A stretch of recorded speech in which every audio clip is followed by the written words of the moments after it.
Welcome back, everybody, to the newest episode of PenPodcast.com. I'm your host, Matthew Harms, founder of Pen for Hire, where we offer premier ghostwriting and author coaching services. Also, the creators of the Pen Podcast, where we sit with authors, writers, writing industry professionals, subject matter experts, and all around interesting people. Today, I have the pleasure of being joined by Linda Zelnik. How are you today, Linda? I'm doing great, Matt. Thank you for having me. It is my pleasure. Thank you so much for being here. Yeah. Where are you joining us from?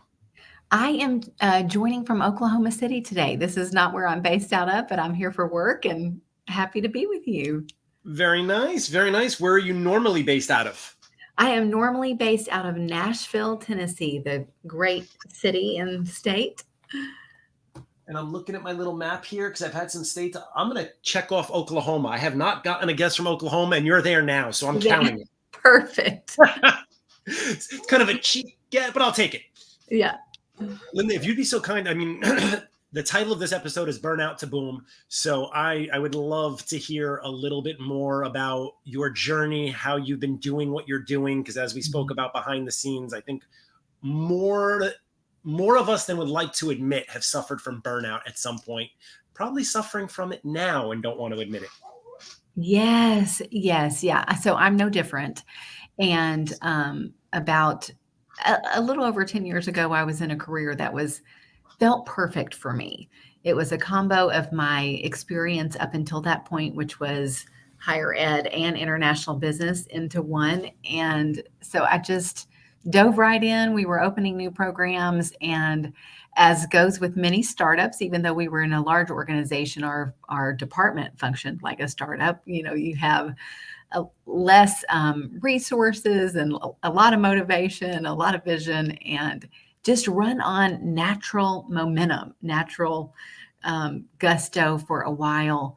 And then I added another high level commitment, which was pursuing a grad degree on top of being a newlywed and a board member for a working board member for a nonprofit without employees. And it just was, it felt like it was all doable, on paper. I had it scripted out, but it ended up wearing me out. And so fast forward to a little over a year ago, when I read that 77% of people were struggling with burnout in their current role, I just thought, I have experience with this. I work with clients on this. And so it inspired what turned into the book. It started out as webinars. And then I realized through an inspirational speaker that I had enough to write a book, and really tried to combine the coaching mindset with the research and strategies that were accessible in the form of this book. So I'm kind of curious, because it sounds like a unique position to be in, where you feel like you're suffering from burnout and then you went and added something else to your plate. Well, you mean 10 years ago? Yes, when you started doing the webinars and... No, the webinars came last year. Okay. This was, years later after recovering and seeing a statistic, coming out of COVID, or really COVID was still midstream for sure. That burnout wasn't new by any means, but it had grown by about 100%. It was a little less than 50% before the pandemic, and was at 77% in February of 2021 when Deloitte did that survey.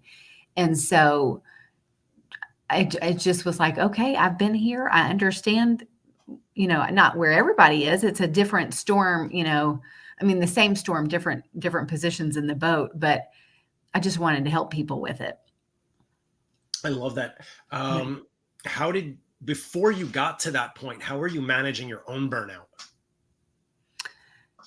Well, that's a good question. I came into my career with a focus on work-life balance. I've always enjoyed volunteering. And so I wanted to make sure, even though I wanted to give 100% to my profession, I wanted to make sure I had time in the off hours to do something meaningful also. So I came in to professional work with that mindset. And for a long time it worked, and I feel like that's a lot of the case for a lot of people is, we've got strategies that work for a long time until there's something extra and we realize, oh, it's not working any longer.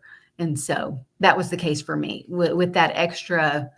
Really, it was two big life changes in a short period of time. I didn't realize how impactful that would be, because up until that point, I had been a high achiever and firing on all cylinders, and it had worked. But too many high level commitments at once was not doable. It's kind of like the analogy I like to use. It's kind of like Jenga. Yes. Right? You've got this solid tower and everything's great for the first couple turns where you're like, yeah, I could do that. I could do that. And then next thing you know, that the whole tower's wobbling and it's only a matter of time before it falls. That's right. And really we're all able to do extra things for a short period of time, but it's the prolonged stress that creates burnout. And that's in fact one of the definitions of it is prolonged periods of high stress. So what turned into 2 years of grad school, was just too long with too many high level commitments. Right. And then I don't know for you, but I know back when I was in my corporate life, there was always this preaching of work-life balance, but then there were the suggestions of, it'd be nice if you sat on a board and there's community service and you're in it and you're like, oh, of course I could do that, right? Because there's balance. And then next thing you know, the balance is gone. Yes. By and large, we are encouraged to take on more, but nobody asks the question, what are you going to take off in order to make space for that? And so, today's self, I would look back at 2011, Linda, and ask, okay, so what's going to come off when you start this grad program? But I didn't ask that question. And that's the missing question, right? So when you take on something new, in order to deliver at the way that you want to, what is going to come off? Yeah. I equate it oftentimes too to the law of diminishing returns. Yes. We all think I could just push a little harder. I could stay up a little later. I could do a little more. Mm-hmm. And then you wake up in the morning and you're redoing it all anyway, because it's terrible. That's right. Well, and the joke at my home was I would be asleep within, 10 minutes of any book or movie or car trip. And what should have taken 30 minutes to read was taking 2 hours because I was nodding off. And it was a sign. But I just chalked it up to, well, I'm busy, we're firing on all cylinders all day. And, but it was a sign, it wasn't just what clued me in was I didn't get my energy back after I graduated. And so I thought, oh, okay. So I've really depleted my energy. I haven't been using all of it. I've depleted, the reserves. Yeah. We don't often realize it until it's already too late. Yeah. And like you said, one sign of burnout is the inefficiency. And it's like this cycle that you get in where you're working a long time. And then there is truly a law of diminishing returns. There's a study out that has shown that anything more than 55 hours, which is already overtime if we, when we're real honest about it, anything more than that isn't more work. Like someone working 70 hours is still getting 55 hours of work done. It's just less efficient because they're burning the candle at both ends. I'm sure you see this in your coaching all the time. And I want to come back to how you got into the actual transition. But too many times I see this with authors that we work with, they mistake activity for productivity. Yes. Yeah. And so that is part of that burnout cycle of you're busy, but are you getting the right things done? And then you start to feel in this downward spiral of frustration that the high level things are not getting, you're not getting to them. And therefore they're hanging out, kind of causing stress in your mind, and you're putting out fires and you're getting less efficient. And then you're not making as good of decisions either with that burnout. Yep. So one of the biggest things I know from personal experience, or one of the biggest fears people have, is how do I leave what's comfortable, right? And I use Yes. comfortable tying it to a paycheck, Yeah. to move into something where maybe I'm going to have more peace of mind, but now I'm going to be worried about money. So I'm curious how you made that transition from your corporate and all of the things you were doing into starting a coaching business, because that's scary. It is. It is. I had an opportunity, I would say, like a moment in the stand where the organization I was working with made some changes, and it was going to be better for them, but not as good for me. And so my husband and I looked at each other and thought, no, I've been earning every amount of what I've been doing there. And it was a very clear, um, easy for us decision. And yet, of course, it was scary. I wasn't sure how, what I was doing for them was going to.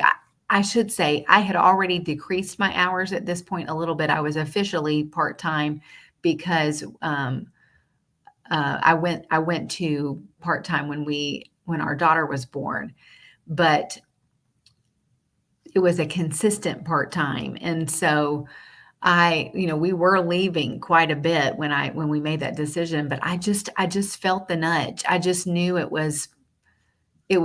might hurt for a little while, but I needed to be uncomfortable in order to grow. And I think that is a key thing for people, because if I stayed with what I knew, in essence, it was a safety net, and I wouldn't reach for this dream of helping people at this level and, in this format, um, if there was always something taking up my time. Yeah, I mean, it almost sounds cliche if you haven't been there, right? You hear everyone say the comfort zone, Yeah. but so the comfort zone will only keep you just that comfortable. You're never going to grow. You're never going to get to the next zone.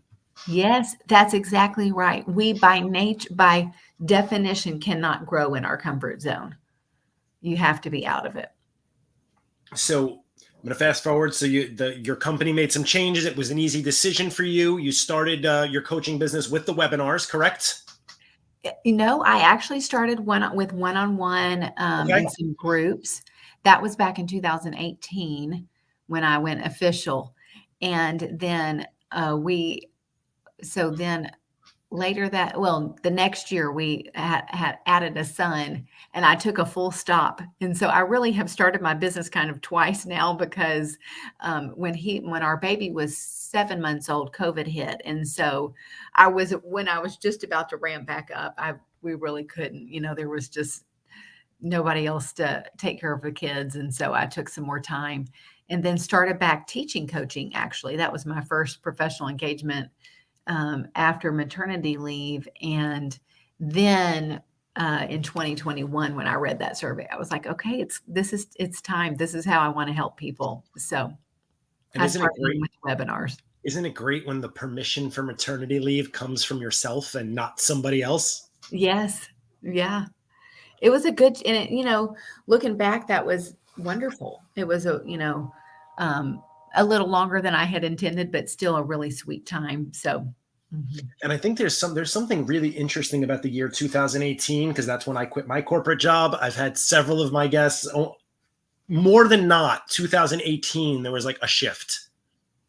Yeah, that's interesting. I would be curious to look at what was going on in the world at that point. Right? I'm not big into astrology or fate, but I think I need to look into that as well, because Yeah. clearly there was something for people getting into coaching and helping others. Yeah. So you had mentioned the webinars, and somebody else put the thought for the book in your head. Yes. How did that come about?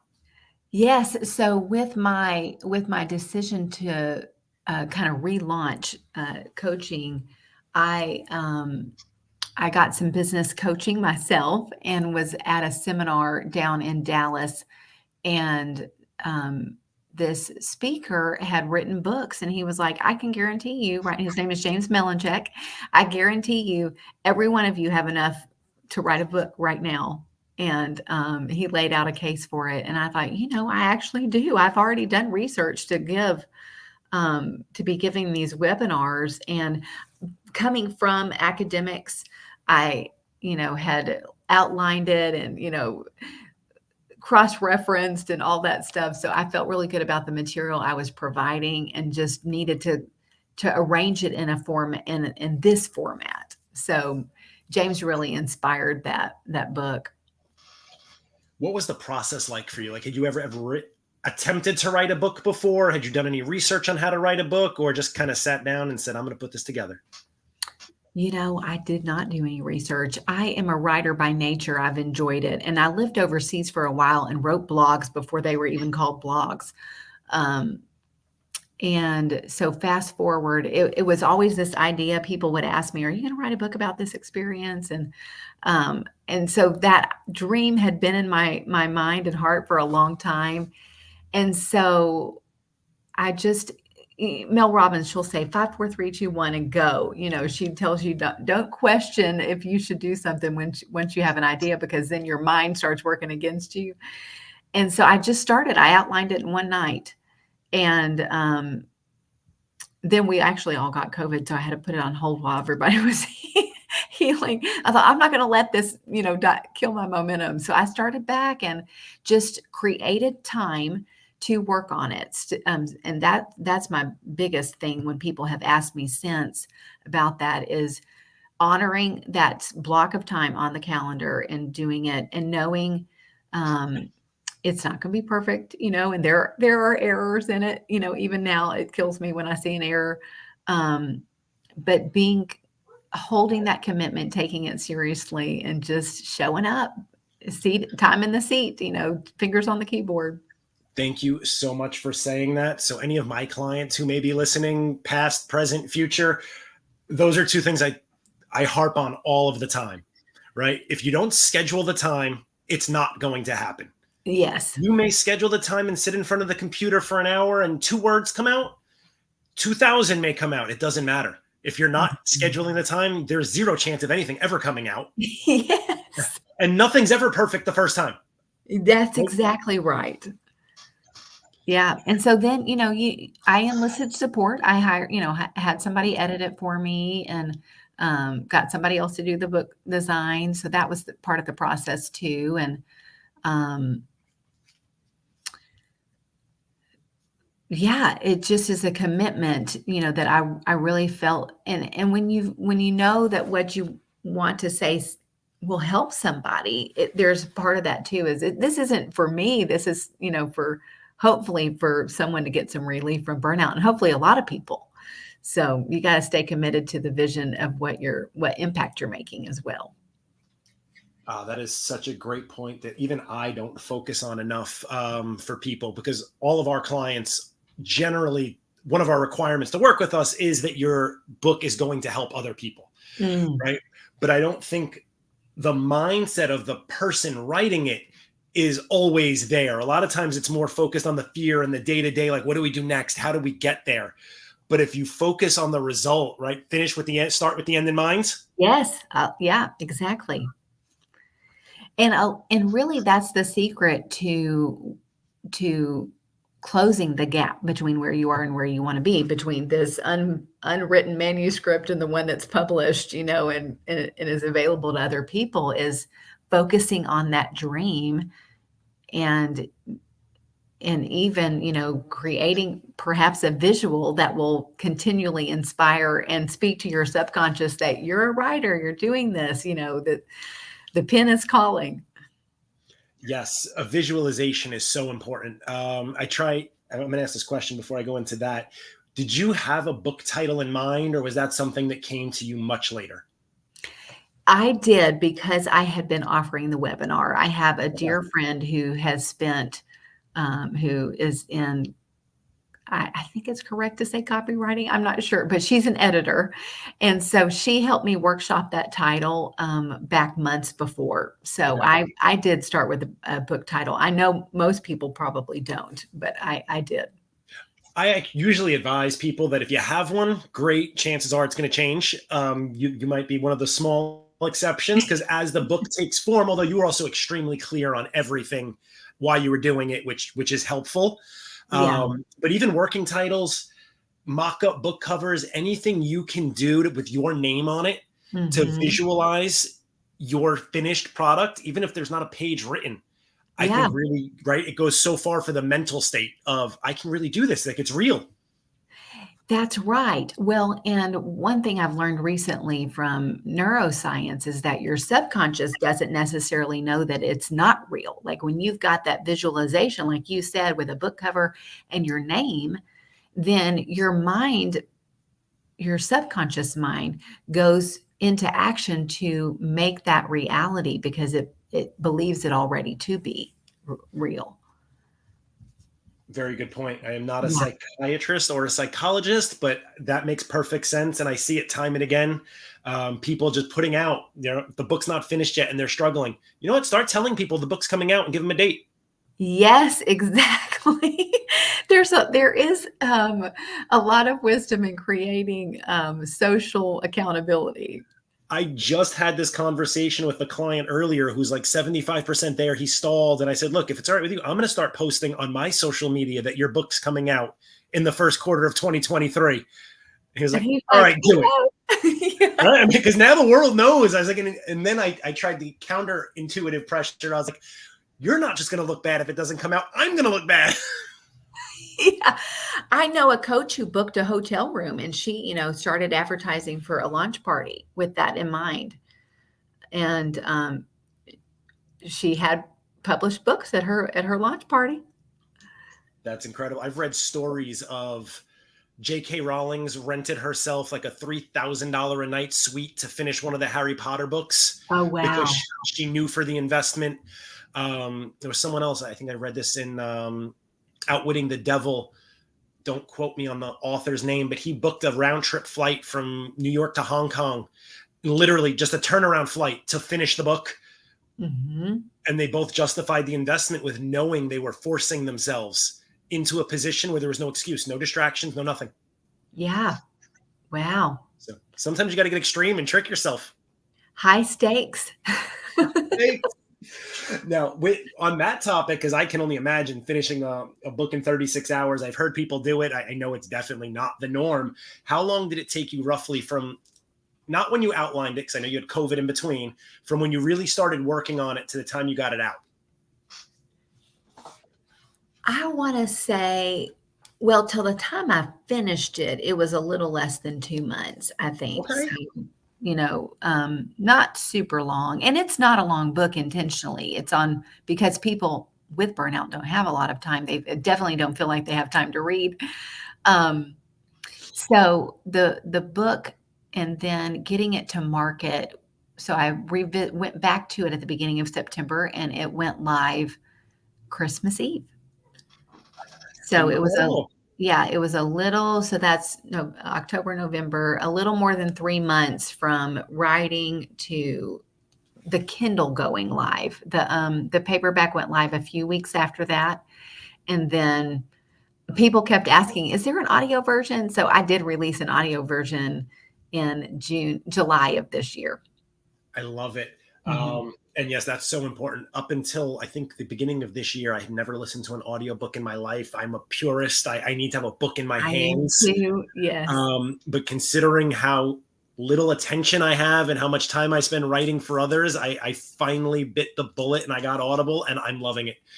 If I'm walking, if I'm at the gym, if I'm in my car on a road trip, I can actually get the reading in. Yes. Yeah, for personal, yeah. Yeah. Mhm. So thank you for sharing that. And in terms of the book's results, from what I've seen, it looks like you're helping a ton of people, right? You've Yes, some fairly good sales results. I would say so with online, the sales, they trickle in for me, to be honest. Where I'm getting to do a lot is with organizations and getting books to the audience too. So that's been a lot of fun is working with companies and workplaces who are wanting to really pour into the wellness and just seeing, okay, our people are whole people and our organization's mission isn't going to thrive if our people aren't thriving. And so it's kind of a combo for me. It's selling online and then also getting books to the people in the audiences. I'm glad you mentioned that second part, because I tell everyone your goal is not to get rich off of book sales. If it Mhm. happens, great. But with the amount of books coming out in this day and age, and the royalties paid, it's probably not going to happen. But Yes. so it sounds to me like your book has been instrumental in helping you grow your business. Yes. Yeah, it has. And that, that is, I think for coaches, an opportunity when you have something specific to offer a training on, that it really you can reach out to organizations with that, and so especially when it's solving a specific and timely need in the market. It's like you're sending them your book as your business card. Yeah, yeah, that's actually what James called it at the speech where he inspired my book. That is on my my list of 7 reasons every professional should have a book, Hmm. because no one throws a book out.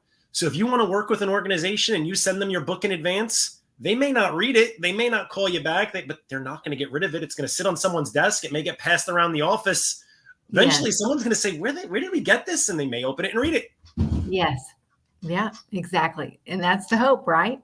Absolutely, because Hmm. people read it, you can change lives. Yes, yes. So, Linda, what comes next for you? Any other books in the works? Speaking, seminars? What do you got going on? Yes, all of the above. I think probably what's next in the book department is to do a second version of this. There's a few little updates that I want to make, but I do have some others that I'll release at some point. And I'm speaking, doing seminars. I do one-on-one coaching and group coaching as well, and so that's what's next, and is current as well. Fantastic. With that said, for everyone listening, if you want to get in touch with Linda, any coaching, find out when the book, speaking, webinars, anything that can help you avoid burnout. And don't pretend like you're not burnt out. And if you aren't, please, I want your secret. Linda, please tell them where they can find you so they can figure out how to work with you or read your book or take your courses. Yes, thanks, Matt. I'm at www.altacoaching.com, and Burnout to Boom is available on Amazon. And I've got the Kindle and the print there, and then also Audible as well, which streams to iTunes too. So lots of different options for that version of the book. I also am active on LinkedIn and Instagram and Facebook. So Incredible. We'll make sure you drop your social handles. Last question. Just popped in my head as you mentioned the audiobook again. Did you narrate it yourself or did you get a professional narrator? I did narrate it myself, and that was one of those things I really wanted to do. There is a way, and an easy way, I think, to find somebody else to do it. But I have done a little known fact. I've done recording of other people's books overseas, and so it didn't seem too. It was, of course, out of my comfort zone, but it was something I wanted to stretch to. And so a friend of mine I'm in Nashville. I know a lot of people in the recording industry. And so I asked someone, what do you think I need to do? And so he told me what recorder to get. And then eventually I did get paired up with someone to help me with the editing. So, Incredible. mhm. I love when people narrate their own books. I think it gives not that there's anything wrong with getting a narrator, but I just think there's such a personal flair of reading the words as you intended them to come across. Yes. Yeah. Yeah. Awesome. Linda, thank you so much for being here. This conversation's been great. I wish we had more time. But again, everyone listening, you just spent this time listening to Matt Harms and Linda Zelnik. Please reach out to Linda, altacoaching.com. Buy the book, Burnout to Boom. Follow her on social media. Everything will be in the show notes. As always, we appreciate you all tuning in and supporting our guests, and we'll catch you on the next episode of the Pen Podcast. Everyone have a great day. Bye, everyone.